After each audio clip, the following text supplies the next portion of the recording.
35 സങ്കീർത്തനം.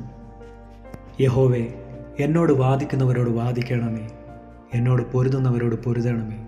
നീ പലകയും പരിചയം പിടിച്ച് എനിക്ക് സഹായത്തിനായി എഴുന്നേൽക്കണമേ. നീ കുന്തമൂരി എന്നെ പിന്തുടരുന്നവരുടെ വഴി അടച്ചു കളയണമേ. ഞാൻ നിന്റെ രക്ഷയാകുന്നു എന്ന് എൻ്റെ പ്രാണനോട് പറയണമേ. എനിക്ക് ജീവഹാനി വരുത്തുവാൻ നോക്കുന്നവർക്ക് ലജ്ജയും അപമാനവും വരട്ടെ. എനിക്ക് അനർത്ഥം ചിന്തിക്കുന്നവർ പിന്തിരിഞ്ഞ് നാണിച്ചു പോകട്ടെ. അവർ കാറ്റിന് മുമ്പിലെ പതിർ പോലെയാകട്ടെ. യഹോവയുടെ ദൂതൻ അവരെ ഓടിക്കട്ടെ. അവരുടെ വഴി ഇരുട്ടും വഴുവഴുപ്പുമാകട്ടെ. യഹോവയുടെ ദൂതൻ അവരെ പിന്തുടരട്ടെ. കാരണം കൂടാതെ അവർ എനിക്കായി വല ഒളിച്ചു വെച്ചു. കാരണം കൂടാതെ അവർ എൻ്റെ പ്രാണനായി കുഴി കുഴിച്ചിരിക്കുന്നു. അവൻ വിചാരിയാതെ അവൻ അപായം ഭവിക്കട്ടെ. അവൻ ഒളിച്ചു വെച്ച വലയിൽ അവൻ തന്നെ കുടുങ്ങട്ടെ. അവൻ അപായത്തിൽ അകപ്പെട്ടു പോകട്ടെ. എൻ്റെ ഉള്ളം യഹോവയിൽ ആനന്ദിക്കും, അവൻ്റെ രക്ഷയിൽ സന്തോഷിക്കും. യഹോവേ, നിനക്ക് തുല്യനാർ? എളിയവനെ തന്നിലും ബലമേറിയവൻ്റെ കയ്യിൽ നിന്നും എളിയവനും ദരിദ്രനുമായവനെ കവർച്ചക്കാരൻ്റെ കയ്യിൽ നിന്നും നീ രക്ഷിക്കുന്നു എന്ന് എൻ്റെ അസ്ഥികളൊക്കെയും പറയും. കള്ളസാക്ഷികൾ എഴുന്നേറ്റ് ഞാൻ അറിയാത്ത കാര്യം എന്നോട് ചോദിക്കുന്നു. അവർ എനിക്ക് നന്മയ്ക്ക് പകരം തിന്മ ചെയ്ത് എൻ്റെ പ്രാണന് അനാഥത്വം വരുത്തുന്നു. ഞാനോ അവർ ദീനമായി കിടന്നപ്പോൾ രട്ടെടുത്തു. ഉപവാസം കൊണ്ട് ഞാൻ ആത്മതപനം ചെയ്തു. എൻ്റെ പ്രാർത്ഥന എൻ്റെ മാർവിടത്തിലേക്ക് മടങ്ങി വന്നു. അവൻ എനിക്ക് സ്നേഹിതനോ സഹോദരനോ എന്ന പോലെ ഞാൻ പെരുമാറി.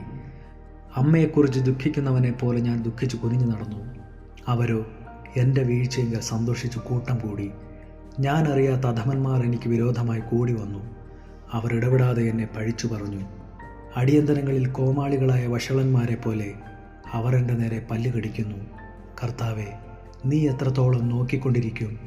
അവരുടെ നാശത്തിൽ നിന്ന് എൻ്റെ പ്രാണനെയും ബാലസിംഹങ്ങളുടെ വശത്തിൽ നിന്ന് എൻ്റെ ജീവനെ വിടുവിക്കണമേ. ഞാൻ മഹാസഭയിൽ നിനക്ക് സ്തോത്രം ചെയ്യും. ബഹുജനത്തിൻ്റെ മധ്യേ നിന്നെ സ്തുതിക്കും. വെറുതെ എനിക്ക് ശത്രുക്കളായവർ എന്നെക്കുറിച്ച് സന്തോഷിക്കരുതേ. കാരണം കൂടാതെ എന്നെ പകയ്ക്കുന്നവർ കണ്ണിമയ്ക്കേമരുതേ. അവർ സമാധാനവാക്ക് സംസാരിക്കാതെ ദേശത്തിലെ സാധുക്കളുടെ നേരെ വ്യാജകാര്യങ്ങളെ നിരൂപിക്കുന്നു. അവർ എൻ്റെ നേരെ വായ് പിളർന്നു. നന്നായി, ഞങ്ങൾ സ്വന്തം കണ്ണാൽ കണ്ടു എന്ന് പറഞ്ഞു. യഹോവേ, നീ കണ്ടുവല്ലോ, മൗനമായിരിക്കരുതേ. കർത്താവേ, എന്നോടകന്നിരിക്കരുതേ.